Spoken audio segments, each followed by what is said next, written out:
Hey everyone, welcome back to another video. If you are new here, my name is Danielle. I'm an American expat living in Germany, but today we're going to be talking all about England because I'm missing England so much and I have no idea if I will be going back this year.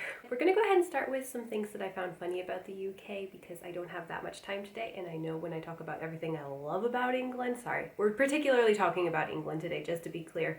I might say UK a few times, but I'm actually meaning England, just so you know, I do that a lot. But today we're gonna be talking about some things that I found funny about England, as I guess you could say as an American, but also as I've lived in Europe for 10 years. All right, so one of the first things that I found surprising about England is how many different accents you have.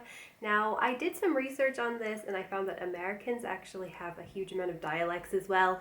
I think Germany probably has the largest. I can't remember anymore, but it came up to 37 dialects when I researched it. I would have to say, even as a non-English person, I think I could probably not name them, but I could definitely pick up on the fact that people definitely sound different. Now, when I was there, I was staying in Sussex and I also went over to Wales.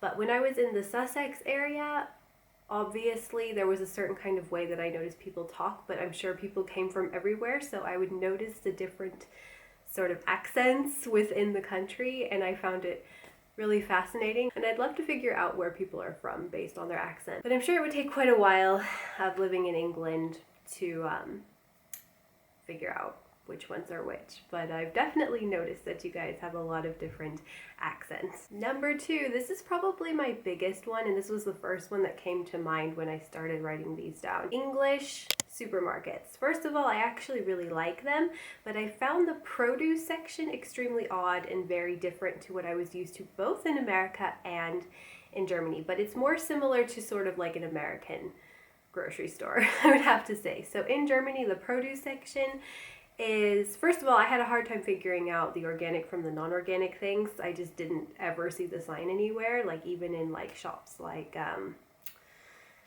Waitrose and stuff like that. I don't know, it was confusing to me. I noticed that you guys have a lot of like pre-packaged stuff. Like, it'll be good quality like kale or broccoli or whatever, but it's always like really thoroughly washed and like packaged like just so much more often than it is here. We almost never, like, no matter what supermarket you go to, it's really gritty and it's got dirt on it, and when it's especially organic, it's just like it's gonna take like an hour to clean it. And some ways I think it's probably like a good thing. I was also really surprised at how little effort I had to put in when preparing my vegetables, which was really nice, especially when you're on holiday. Now, it's not to say that you can't buy things that are harder to, like, you have to chop yourself. I just noticed that it was a lot more common, and also like the pre-refrigerated meals. I've never seen even anything like this in America. So in America, we have a lot of frozen dinners. In England, you can get like so much like pre-made stuff in like the refrigerator section, and it's really like cool. Like, especially if you're like a holiday. I think it might be why else this holiday was so great in a way, because it was the easiest in terms of prep. We always go to vacation homes and then we prepare our own food. It's especially easy as vegans, so we always just cook our own food instead of having to worry about whether or not we're going to find a restaurant that can actually feed us and feed us enough food. So it was really nice to go to a place where we could eat even pretty healthy and not have to put a whole lot of effort into it and a whole lot of preparation. So I think your supermarkets are unlike anything I actually saw in America and in Germany. Like, Germany's like the far end of like, you have to do everything yourself. And then the UK like really makes it easy for you, and America does too, but America doesn't have as much like fresh food you can get, pre-made kind of thing. It was really interesting. All right, next I'm going to talk about your roads. Now, I do not drive myself, but my husband did have to get used to driving on the left, which is obviously a culture shock. Even just being a passenger and being on that side was just weird. Like, it just felt really weird and disorienting, especially in the beginning. So that was the obvious one, but we kind of expected your roads to be small. We had heard from a few of our German friends that, oh, be careful on those roads, especially with your big car. We have a big VW bus. And yeah, they were right. It was pretty terrifying. And I think, like, out of all of our holidays, apart from maybe the Corsica holiday, It was probably the scariest driving experience that we've had thus far on a holiday, and I think we got into almost 2 accidents because they're so small, and like people who live around there who are the locals, they just kind of go for it, it seems like, because they're just used to it. But to us, first of all, being on the left is scary. The roads being no more than like the height of a person is also pretty scary. So yes, your roads are quite intense. Alright, so this is going to be something I've noticed about English people. So you guys are so polite that you say sorry when you don't really even need to say sorry. I've noticed, like, I will bump into somebody by accident or get in their way. They will say, oh, I'm sorry. You know, I guess as though to say, oh, I'm sorry for being in the way, which Americans would do that too. But I don't know what it is. I've just noticed that you guys are just really polite, and you just apologize for almost everything. It's even like in every other word in your sentences sometimes, I've noticed, and I'm like, you don't have to be sorry for that. Why are you saying sorry? I do it too, to a certain degree, but I have noticed that English people might do it a little bit more.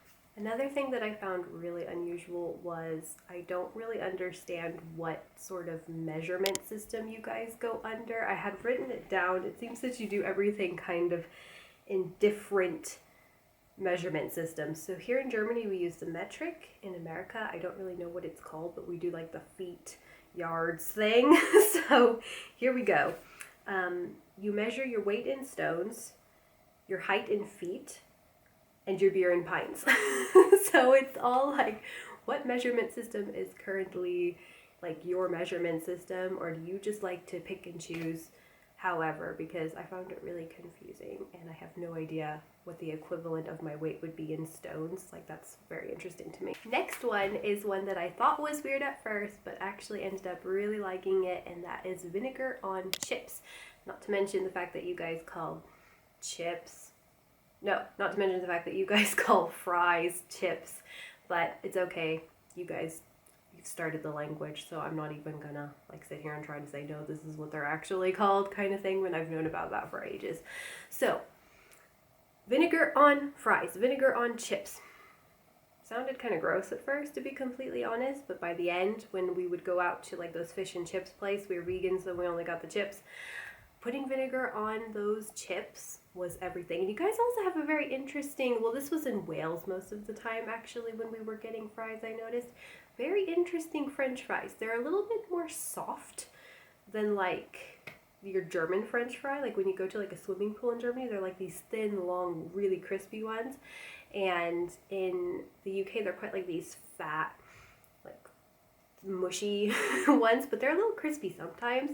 I've also noticed, not just through visiting England, but also through watching a lot of English YouTubers, you guys like your tea, but you also like your sandwiches.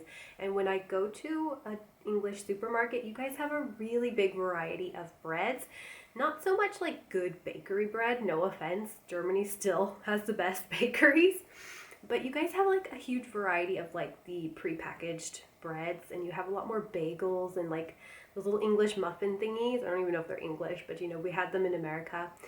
Just a lot more varieties of bread, like in the more processed, like in the more non-fresh bread section. It was just really huge, and a lot of like little muffin type things and stuff like that, and biscuits. And I definitely noticed that you guys take your sandwich time and like your tea time pretty seriously. Reading that I had to kind of get used to the meaning of is when I would go to a shop and they would come up to me and they would say, "Are you all right?" And they would even kind of have like a concerned tone to it.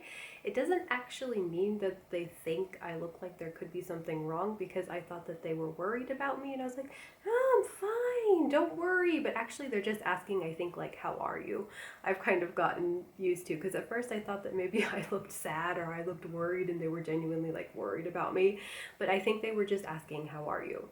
Next up is the beaches. So I've noticed that a lot of the beaches, apart from Wales, are like these like really rocky, pebbly beaches. And we do have like lakes around here, so I'm accustomed to going swimming like that. But it is kind of like interesting, because I grew up in California where we mainly have sandy beaches, and it just like takes forever to get from A to B. I feel like on a beach, and just walking barefoot on the beach is like just know. I did have to get used to the pebbly coastlines, but it was still just as glorious as being on the sand. The ocean is always worth it. Alright, so now the last one, and this is one I'm still conflicted about, and that is English weather, and I'm sure it varies depending on the part. So let's just talk about Sussex, for example. When we were there in August, I was so sure, we were so prepared for it to be this freezing cold holiday, and like well, not freezing cold, but you know, not like summery, I guess you could say. And the first 3 days we definitely got some winds that made it a little bit intense, but I kept getting replies from you guys on Instagram saying, don't worry, the weather's gonna be fine, it's not as bad as everybody says, and that actually ended up being true. And I keep hearing people from England, particularly from this area, saying that, oh, our weather gets such a bad rep, but actually it's not that bad and it can get pretty warm, which I got super tan by the end of this holiday. I'm just curious, did we just get lucky this year, or generally speaking, do you guys have, especially in like July and August, more decent weather than is rumored? I do think that English people do have a slightly different idea of what warm is. Like for instance, when we were on the beach at the Seven Sisters beach, it was really windy. It was a really nice, like clear blue sky day, but I kept hearing English people say, oh my gosh, it's hot today. You know, and as a Californian as well, I'm a little bit impartial to that, but I was like, I wouldn't say it's hot, but you know, it's nice kind of thing. And I kept hearing them, wow, really hot, scorching, you know, kind of thing. And I'm just like, it's nice today, but it's a little chilly.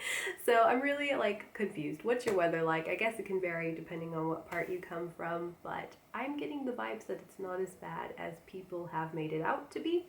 So yeah, that is all of the sort of shocking, surprising things that I experienced while I was in England. I will be doing part 2 to this and telling you guys all of the things I loved about England, which is probably going to be a long video, but I may narrow it down to just my like top 10. So yeah, I hope you guys enjoyed this video. Don't forget to give it a thumbs up if you did, and subscribe. As I said, I'm an expat living in Europe, so I make a lot of videos like this. So I'm going to be talking about Italy soon and France, and I just really want to talk about England because I miss it, and I'm not sure if I'm going to be returning anytime soon, so wish me luck on that. Like I said, have a great day, and I'll see you next time. Bye! Get on up, let's go. We've got some money and gas in the car, so let's hit the road. Can't you see we're moving slow? It's dangerous, we'll see. We'll both be gone eventually. We save and save. There's never enough for a rainy day, so let's go. Let's take a trip to a foreign place that we don't even know. Don't you feel